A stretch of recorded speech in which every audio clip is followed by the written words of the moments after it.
I'm heading up first, so make sure you have dinner ready by the time I get back. As soon as he returned, he raised his voice upon seeing the empty table. Sorry. I went shopping on my way home today, so I got a bit late preparing. But I'm tired too, you know. Sign. Don't compare my job to your sedentary office work. You're a woman, so it should be obvious that even if you work, you're supposed to take care of everything at home. The kind and gentlemanly husband had turned into an abusive man as soon as we got married. Do you understand? A plain and ugly woman like you is just a nuisance to society. At least devote yourself to death for me, since I deigned to marry you. Despite such words, I endured for one reason only. To protect her daughter, Emma. My husband, who wanted me to obey him, would likely hurt Emma or even harass me to take custody if I resisted. One day, during those hard days when I had no choice but to follow my husband. Hey. My mistress is pregnant. It's a boy. Excitedly, he thrust a divorce paper in front of me. If Emma had been a boy, I could have kept you as just a trophy wife. Sorry, but you're no longer needed. Take Emma and leave. What? You're throwing away Emma too? Don't make it sound so bad. I'll pay child support. You take good care of Emma. Relieved, tears came to my eyes. Finally, I could escape this life. Is that so? Pretending to be sad, I signed the divorce papers. My husband was satisfied, thinking everything went his way. Seeing his face made me suppressed emotions surge. I thought, don't ever think you have a happy future ahead of you. I am Jessica Holmes, a 34-year-old president's wife. That sounds good, but in reality, I am a part-time office worker at a local factory. Living with my husband Scott, who is 4 years older, and our 3-year-old daughter, Emma. I met Scott through a coworker who asked me to make up numbers at a group dating event. As I neared my late 20s, I no longer felt the rush or expectation for marriage. So, I thought I would just be helpful to my juniors looking for a relationship at this group dating. Hey, what are your hobbies? You've been smiling the whole time. But you haven't talked much about yourself since you got here, have you? Huh? While nodding along to everyone's conversation, my husband approached me. Had he realized that I wasn't seeking a relationship? I like driving. It clears my mind even when I have troubles. How about you? Yes. I guess I enjoy visiting cafes. I like reading, so I bring a book. While talking, I suddenly felt embarrassed by my mundane hobby. Scott wasn't particularly handsome but looked stylish, friendly, and seemed like a cheerful type who would be popular. Really. I also stop by various cafes when I drive. Like ones with ocean views. In the woods, or those in old traditional houses. You know what? I think I also like visiting cafes. That's nice. You seem to know a lot of stylish cafes. If you like, would you like to come with me next time? I've started wanting to show you all my favorite places. After that, we started going on drives and visiting cafes together. Being in sales, Scott was personable and kept the conversation lively, making our time together very enjoyable. On our third date, he told me he was soon going to quit his job at the printing company to work at his family's business. You know, my dad runs a metalworking factory. I always tried to escape that work. But my mom passed away 2 years ago. I've finally decided I have to take over. That's great. Your dad must be proud, right? Scott blushed and nodded, then straightened up after a moment. After several dates, I've come to appreciate your modest and kind nature. If possible, would you consider a relationship with marriage in mind? With a serious look, he formally proposed, and I had no hesitation in my response. Yes, if you're okay with me. Blushing, he quietly exclaimed and yes. His cute response was very endearing. Even after we started dating, he remained a gentleman, making sure to drop me off at a time that wouldn't worry my parents. Before we even introduced him, my parents felt reassured, and our relationship went smoothly. His parents were very welcoming at his family home. They had been worried because he had never brought a woman home before. Eventually, when we visited his parents, I started cooking dinner for 3. Right now, a friend asked me to design a gardening shelf. Oh? Can your factory make something like that? How about something like this, for example? Even without my husband, my father-in-law and I would get excited discussing ideas for fun products we could make at the factory. I have always loved classes where I could create things, like arts and crafts and technology. My father-in-law always considered the potential of the factory and never hesitated to try new things. If you marry this guy, Jessica, why don't you work with us? Wouldn't it be fun to create something together? Besides, he's still in training, so I'd like you to support him nearby. Hey, Dad. I haven't even proposed yet, don't jump ahead. Because I would be really happy if Jessica became my daughter-in-law. Such a good girl isn't easy to find. With my father-in-law's encouragement, we got married a year later. At my husband's request, we had our wedding overseas, doubling as our honeymoon. But my father-in-law and my family also came, and it was a truly happy time. After the marriage, I started working as an office worker with them. And the 3 of us managed the factory together. Jessica, I hear you and the president are thinking up something interesting again? I'm thinking about introducing the fun of the factory on the internet. I'm studying it right now. She's a reliable head of planning, right? I was loved by the executive director Robert and the craftsmen. And the office was always filled with everyone's smiles. I'm really glad I got married. I truly thought so. The only concern was that my husband didn't show his face at the office much. Perhaps because the work was tough. After the marriage, we looked for a new home near my in-laws. I had considered living with my father-in-law from the start, but my husband had other ideas. Dad is still healthy, so let's live just the 2 of us for at least the first year. I was thrilled by his unexpected suggestion. I thought we were so in love. But reality was not as sweet as I had imagined. When he came home from work, my husband was always in a bad mood. At first, it was just skiing and sighing.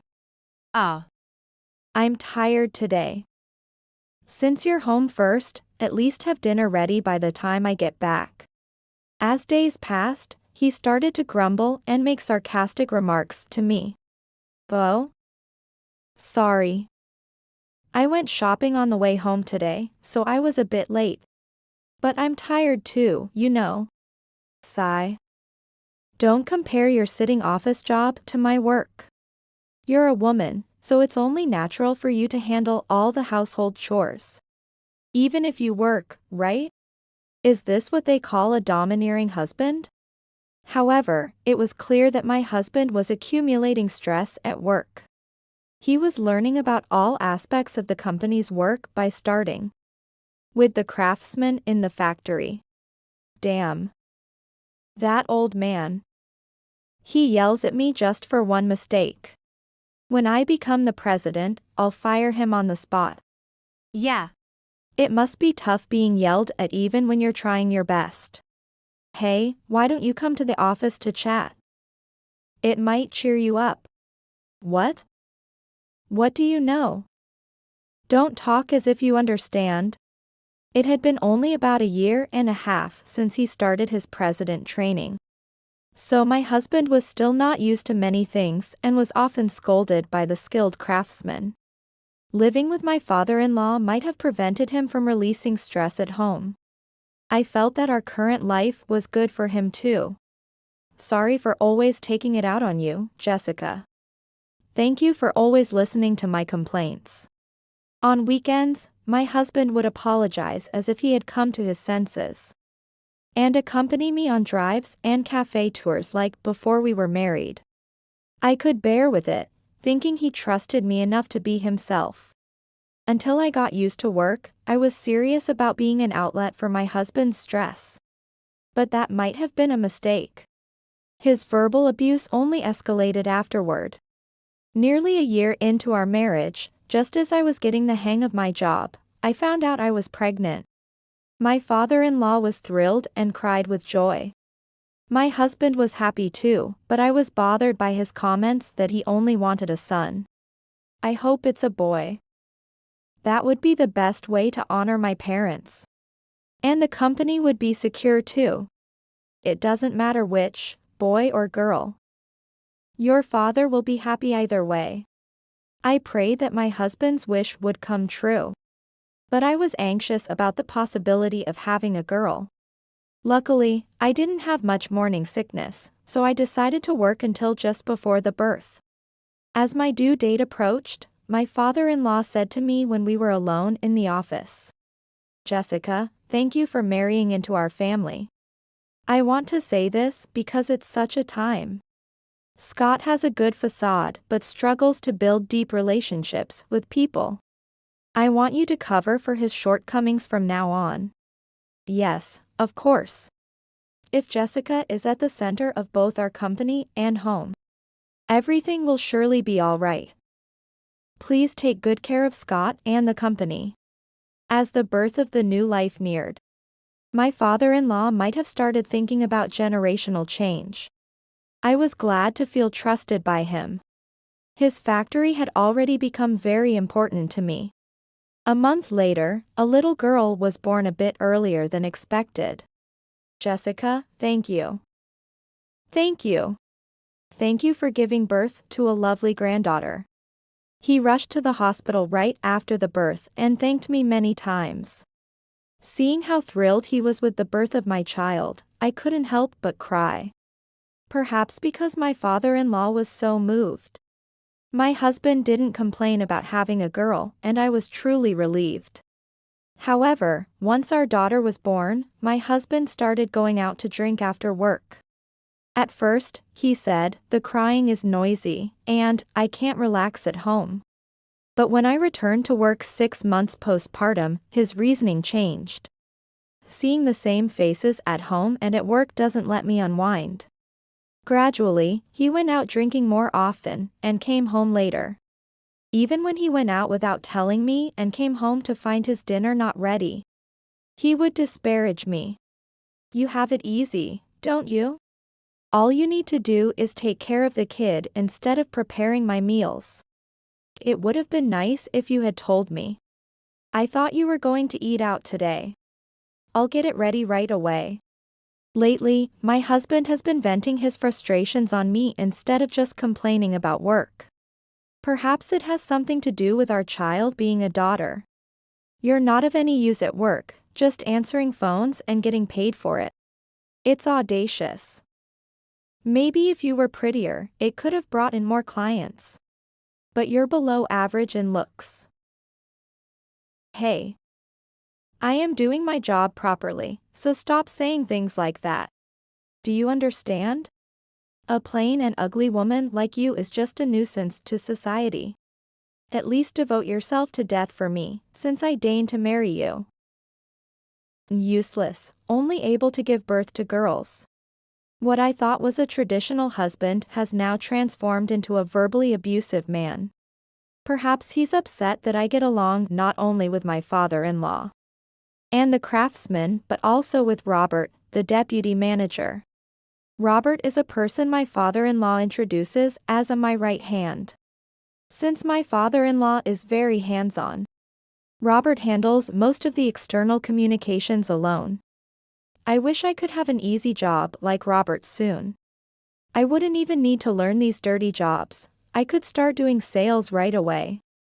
I want to become president fast. All I can do is sigh. Before we got married, my husband, the salesman, seemed charming. But I never knew he took sales so lightly. Despite being the future president. Does he think he can manage the company without understanding its operations? Still, I thought everything would be fine as long as my strict father-in-law was around. And I believed my husband would change eventually. It was the winter when our daughter Emma turned 2. My father-in-law suddenly died of a heart attack. He had been fine the day before, walking around the neighborhood with Emma as part of their daily routine. In the morning, when my father-in-law didn't show up for work, my husband went to check on him and found him collapsed under the bed. My husband called an ambulance, but it was too late, and he passed away at the hospital. Why, so soon? The sudden event left both my husband and me scrambling until after the funeral.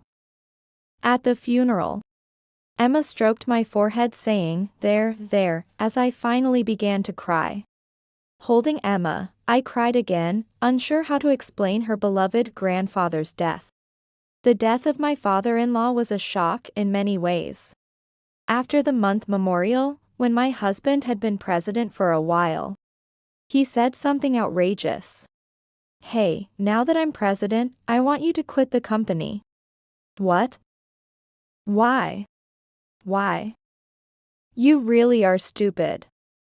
I can't pay a salary to someone who's of no use to the company. From now on, your job is housekeeping and childcare. He had fired me. You should be thankful you got to marry me. You are a president's wife, after all. Also, I've decided to hire a beauty to replace you in the office, so don't worry. The smirk on his face disgusted me. I had suspected that the new secretary was his mistress. I thought, this might be hopeless. That was the first time I seriously considered divorce. Since becoming the so-called president's wife, our household had struggled financially. We used to share expenses, with my husband contributing 60% and me 40%. But even as a full-time homemaker, that ratio hadn't changed. We can't live like this. If you want me to focus solely on housework, then you need to pay all the living expenses. If that's not possible, then please let's just get a divorce. Huh? Who do you think you are? I'll decide if we get a divorce. Don't speak up, you're useless. And I saw his smirking face and had a bad feeling. If we divorce, I'll take custody of Emma.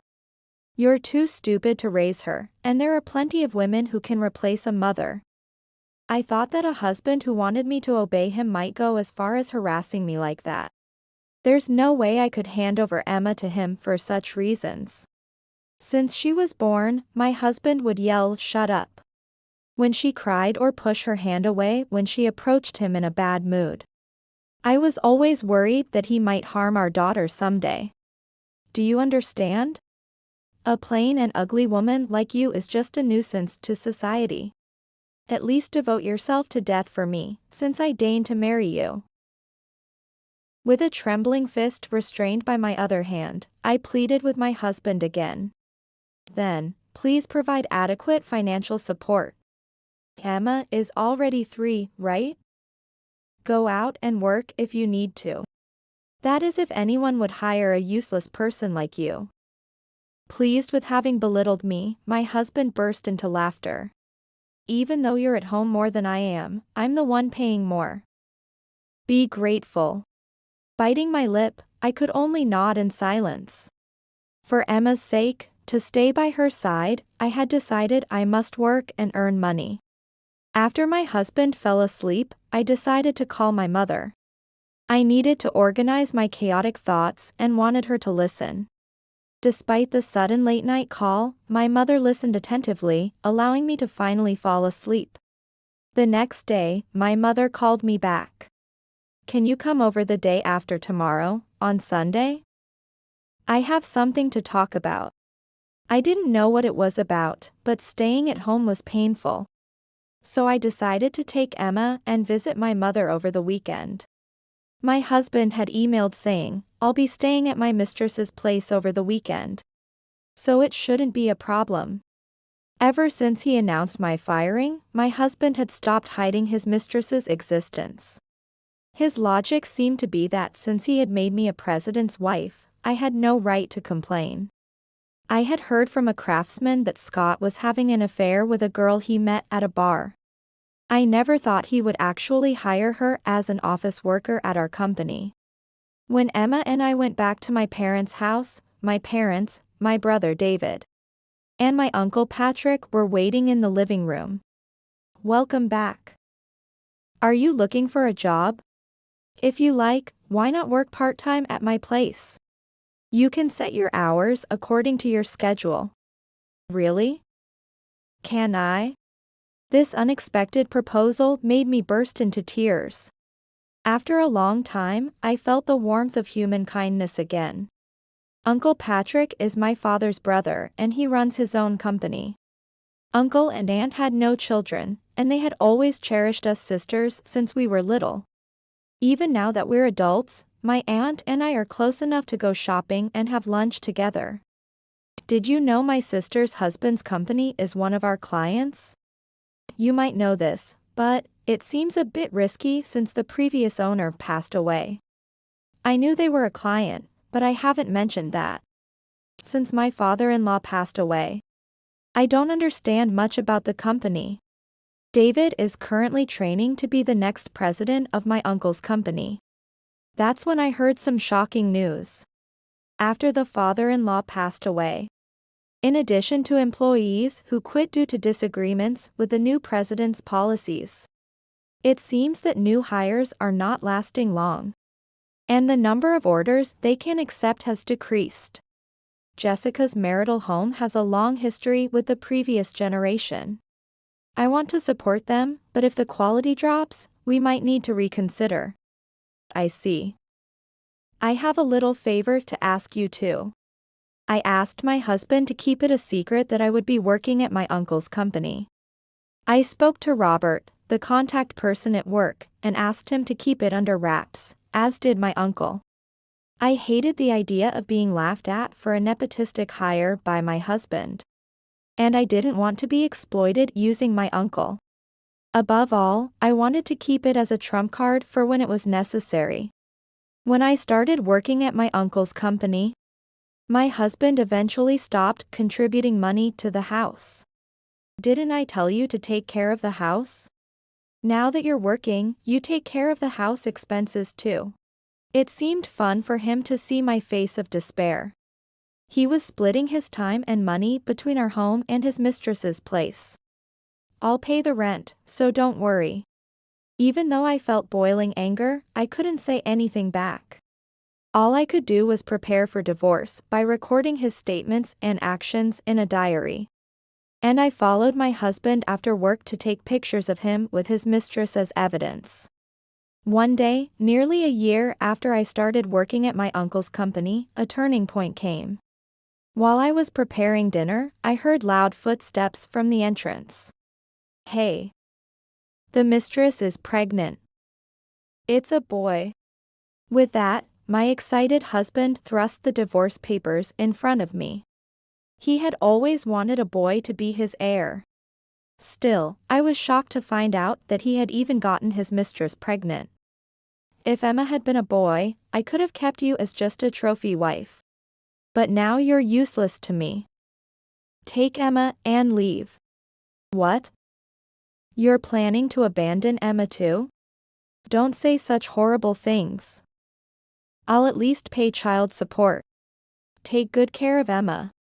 I burst into tears of relief. Now I could finally escape this life. "Okay." I pretended to be sad as I signed the divorce papers. My husband was pleased that things were going his way.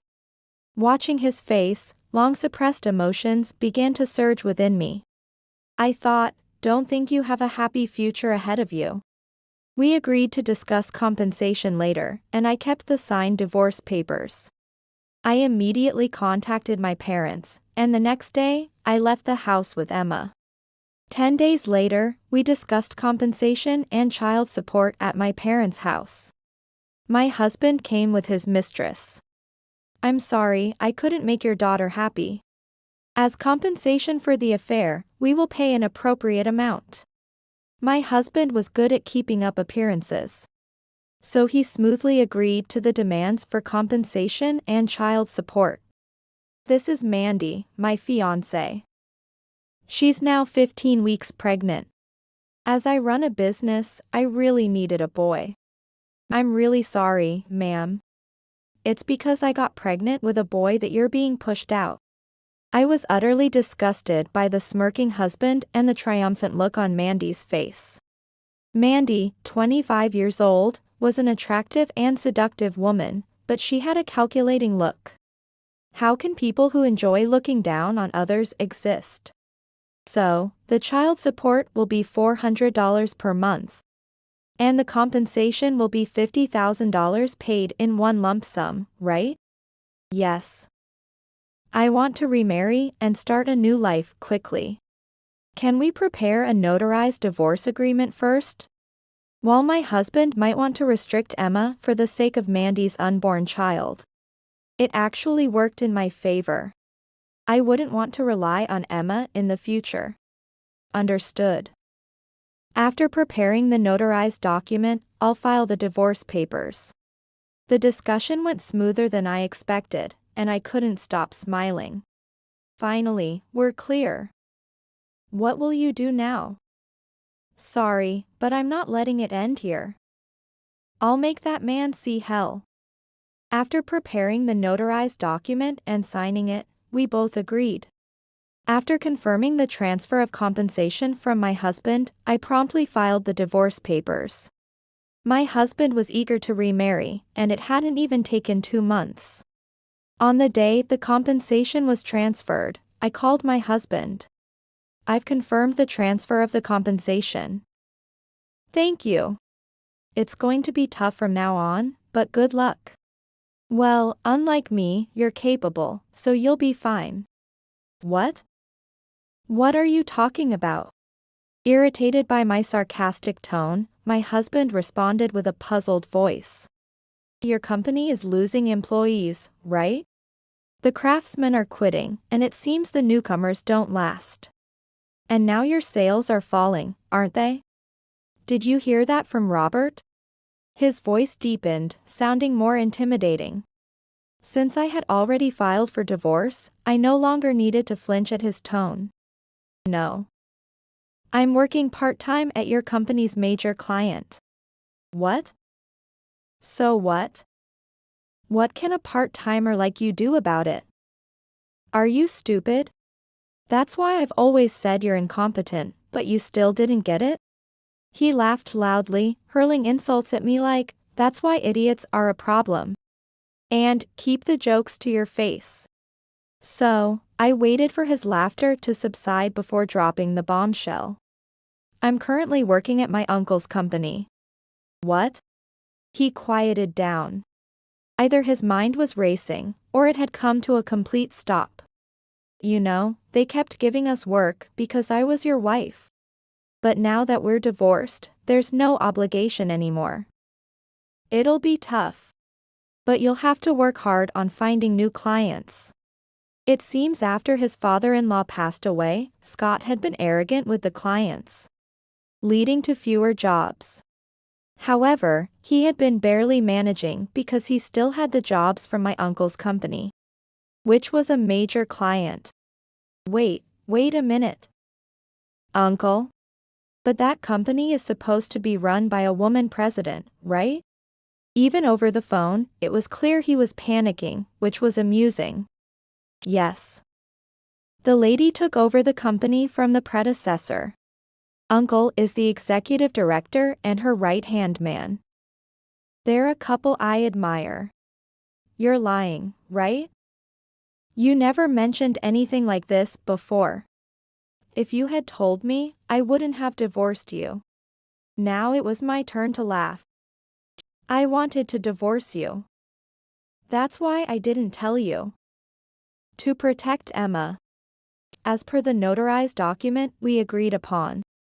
Please never come near Emma again. But, oh.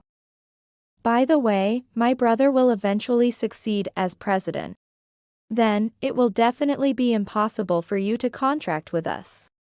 The other end of the phone went silent. It seemed he was at a loss for words. Hey, please. I've been working properly. Speak to the president for me. We were husband and wife, weren't we? No, we're strangers now. You treated the employees poorly. You're the one who lowered the morale at the factory. The reduction in orders and the drop in product quality are all your fault. If your father saw the situation now, he would surely cry. And Robert said he's going to resign. If Robert leaves, it's really the end for you. Sorry for you. I said that and hung up without waiting for a reply from my husband. He called many times after that, but I never answered. David isn't guaranteed to be the next president, but that's a secret I accidentally let slip. I didn't think it would end there, but a few days later, Scott showed up at my parents' house with Mandy. Naturally, I had no intention of letting him see Emma. So I spoke to him through the chain-locked door. Jessica. Please, speak to the president for me. I got a notification yesterday that our contract is terminated. I know. After that, didn't all the employees except Robert say they wanted to quit? Scott was visibly unsettled, scratching his head with both hands. Please. Come back. I can't do it without you. Let's try again. I can't face my father even in death. It's impressive he could say such things in front of his remarried wife. Mandy looked at him with a bitter expression. They must have talked it over before coming. She had successfully stolen a husband and become the president's wife. But now she was clinging to her ex-wife due to poor management. I refuse.